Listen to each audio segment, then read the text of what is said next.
ইসলাম ইউকের সম্মানিত সাবেক আমির প্রখ্যাত আলেম মাওলানা মওদুদ হাসান জনাবকে ওনার সংক্ষিপ্ত বক্তব্য নিয়ে আসার জন্য বিনীতভাবে অনুরোধ করছি।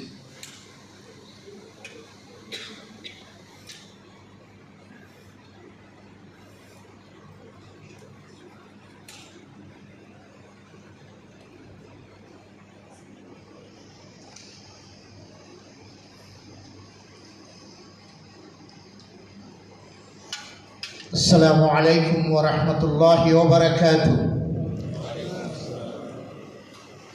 الحمد لله رب العالمين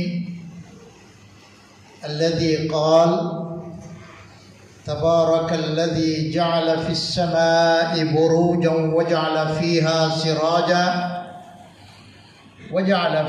سراجا وقمرا منيرا وهو الذي جعل الليل والنهار خلفة لمن أراد أن يذكر أو أراد شكورا والصلاة والسلام على سيد المرسلين محمد بن عبد الله الذي قال خيركم من تعلم القرآن وعلمه.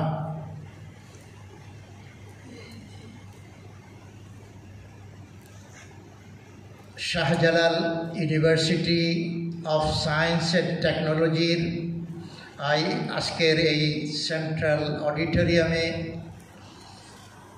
অনুষ্ঠিত এই সভার বা কনফারেন্সের অথবা কোরআন বিতরণ অনুষ্ঠানের সম্মানিত সভাপতি, আজকের মেহমান ডক্টর মনির উদ্দিন আহমদ এবং এই ইউনিভার্সিটির ভাইস চ্যান্সেলর, মঞ্চে উপবিষ্ট অন্যান্য মেহমান এবং আমার সামনে বসা এই ঐতিহ্যবাহী ইউনিভার্সিটির ছাত্র এবং ছাত্রীবৃন্দ, আমরা আল্লাহ রাব্বুল আলামিনের শুকর আদায় করি যে আমরা আমাদের ইমানের অংশ, আমরা কোরআনের উপরে ইমান এনেছি। আল্লাহ রাব্বুল আলামিন এই মানব জাতির জন্য হেদায়েতের উদ্দেশ্যে এই আল কোরআনকে প্রেরণ করেছেন। আর এই আল কোরআনকে নিয়ে এই আল কোরআনের বিতরণের এই অনুষ্ঠানে আমরা সকলে সমবেত হতে পেরেছি। আমি এবং হাফিজ মুনির ভাই, আমরা লন্ডন থেকে, বাকিরা তো দেশের, এবং আপনারা তোমরা এই ইউনিভার্সিটির ছাত্র। আমরা মুসলমান, এবং মুসলমানের ইমানের অংশ হচ্ছে আমানতু বিল্লাহি ওয়া মালাইকাতিহি ওয়া কুতুবিহি ওয়া রুসুলিহি ওয়াল ইয়াউমিল আখিরি ওয়াল কদরি খাইরিহি ওয়া শাররিহি মিন আল্লাহি তাআলা ওয়াল বা'থি বা'দাল মাউত। আমাদের ইমান এর যে স্তম্ভ, এর মধ্যে হচ্ছে যে আমরা আল্লাহর উপরে ইমান এনেছি, আল্লাহর ফেরেশতার উপরে ইমান এনেছি, আল্লাহর কিতাব সমূহের উপরে আমরা ইমান এনেছি। আর এই কিতাব সমূহের সর্বশেষ কিতাব হচ্ছে আল কোরআনুল কারীম, যে কোরআনুল কারীমকে সর্বশেষ নবীদের সর্দার মুহাম্মদুর রাসূলুল্লাহ সাল্লাল্লাহু আলাইহি ওয়াসাল্লামের কাছে প্রেরণ করেছেন আজ থেকে প্রায় 1400 বছর পূর্বে। এবং এই কোরআন আমাদের ইমানের অংশ। আমরা কোরআনকে নিয়ে যদি আলোচনা করি তাহলে আমরা বলবো যে মানব সমাজের এবং এই দুনিয়ায় যা কিছু আছে সব কিছুর যে নলেজ এবং কেন্দ্রবিন্দু, সেটা হচ্ছে আল কোরআনুল কারীম। আল্লাহ রাব্বুল আলামিন আমাদেরকে সৃষ্টি করেছেন এবং এই বিশ্বের সব কিছুকে সৃষ্টি করেছেন। আর এই যা কিছু সৃষ্টি করার পরে তিনি আমাদেরকে কি করতে হবে, সেই হেদায়েতের কথা এই কোরআনে উল্লেখ করেছেন। আর এই দুনিয়াকে যে তিনি পরিচালনা করেন, ইউদাব্বিরুল আমর, সমস্ত কিছুকে যে পরিচালনা করেন, সব কিছুর কথা এই কোরআনে বর্ণনা করেছেন। এবং এই কোরআন হচ্ছে মুসলমানদের সংবিধান।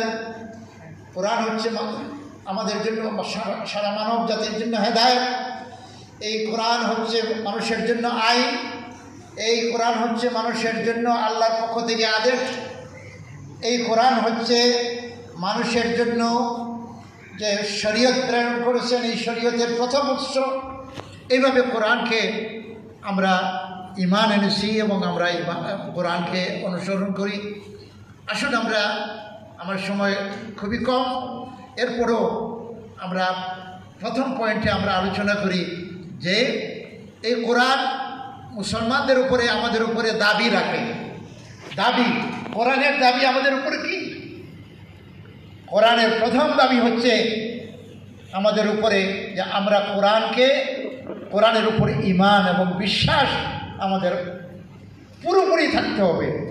কোরআনের সূরা ফাতিহা থেকে নিয়ে সূরাতুন নাস পর্যন্ত যত 114টি সূরা রয়েছে, প্রত্যেকটি আয়াত, প্রত্যেকটি হরফ, প্রত্যেকটি অংশ, এবং এটা তিবিয়ানুল লিকুল্লি শাই, সমস্ত কিছু বর্ণনা করে দেওয়া হয়েছে।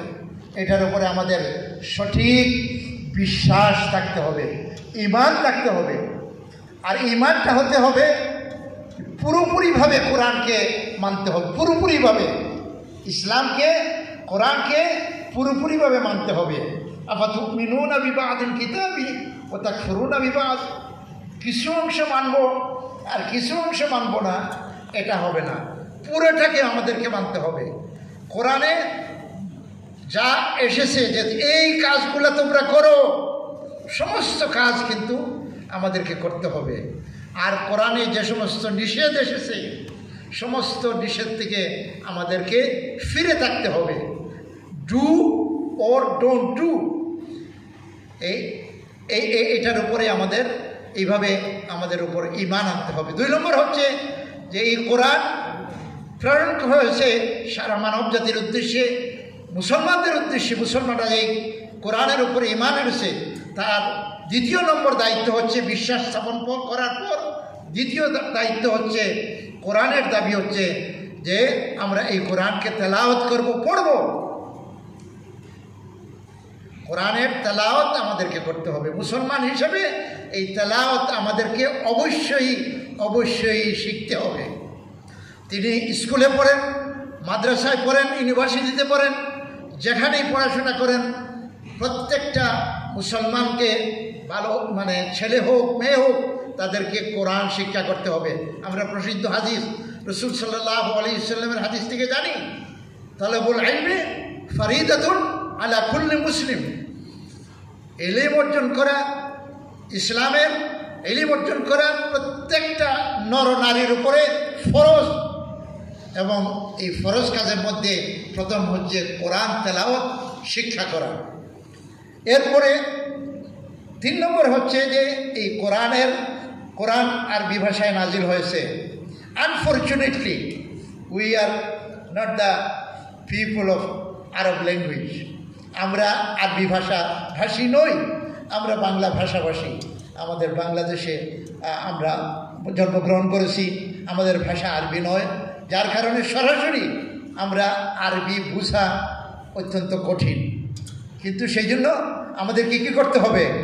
আমরা যারা আলেম সম্প্রদায়, আমরা বলি যে সকল মুসলমানকেই কিন্তু আরবি শিক্ষা করা প্রয়োজন। আরবি যদি শিক্ষা না করেন, আরবি ভাষা যদি না জানেন, তাহলে কোরআনের ভিতরে ঢোকা সম্ভব হয় না। যে কোনো ভাষা তার গ্রামার এবং এর সমস্ত বিষয় যদি না জানা হয়, শব্দার্থ, তাহলে ওই ভাষাতে ঢোকা যায় না। আপনি যদি তাফসীর পড়তে চান, আপনার যে শত শত তাফসীর আছে যেগুলো আরবিতে, সেগুলোর ভিতরে যদি আপনি ঢুকতে চান, তাহলে আপনাকে আরবি ভাষা জানতে হবে। এই জন্য আমরা বলি, আমরা যারা ইউনিভার্সিটিতে পড়েন, যারা সায়েন্স পড়েন, যারা টেকনোলজি পড়েন, যারা হিউম্যান সায়েন্স পড়েন এবং অন্যান্য সায়েন্স পড়েন অথবা যে কোনো সাবজেক্ট পড়েন, এর পাশাপাশি আরবি শিক্ষা কিন্তু প্রত্যেক মুসলমানের জন্য প্রয়োজন এবং জরুরি। এই জন্য যে আমাদের আসল কিতাব হচ্ছে, আমাদের ইমানের অংশ হচ্ছে আল কোরআন, এবং এই কোরআনকে পড়তেই হবে এবং এই কোরআনের অর্থ বুঝতেই হবে। তৃতীয় নম্বর হচ্ছে যে এই কোরআনের অর্থ বোঝার সাথে সাথে আমাদেরকে এই কোরআনের উপরে আমল করতে হবে। আমল করতে হবে, শুধু পড়লে হবে না, জানলে হবে না, এর উপরে কিন্তু action, you have to do the action according to the Quran and Sunnah. So আমাদেরকে অ্যাকশন করতে হবে। এরপরে হচ্ছে অর্থাৎ এটাকে মানতে হবে, হ্যাঁ, কাজে করবে, এটাকে এস্টাবলিশ করতে হবে। আর এরপরে হচ্ছে যে এই কোরআনকে আমাদেরকে এই কোরআন দিয়ে মানুষের কাছে পৌঁছাতে হবে। এই যে আল কোরআন একাডেমি লন্ডন, এটার কার্যক্রম সম্পর্কে ইতিমধ্যে আপনারা শুনেছেন, আরও শুনবেন আমাদের চেয়ারম্যানের কাছ থেকে, যে আমরা এই কোরআন কেন আমরা বিতরণ করি, কেন ছাপাই। আলহামদুলিল্লাহ, এই আল কোরআন একাডেমি লন্ডন প্রায় 20টা ভাষায় এই কোরআনের তর্জমা ছাপিয়েছে এবং প্রায় 2 মিলিয়নের মতো ইতিমধ্যেই আপনার প্রায় 14-15 বছরে বিতরণ করেছে। এবং এরই অংশ হিসেবে বাংলা ভাষায় আমরা বাংলাদেশে আমরা এগুলা বিতরণ করছি ইউনিভার্সিটি লেভেলে, বিভিন্ন সংস্থা, বিভিন্ন ইনস্টিটিউশন, বিভিন্ন লেভেলে। তো এটা মানুষের কাছে পৌঁছে দিতে হবে, কারণ কোরআনের নিচেই আল্লাহ রসুলকে আল্লাহ আদেশ করেছেন, যে তোমার কাছে যা নাজিল করা হয়েছে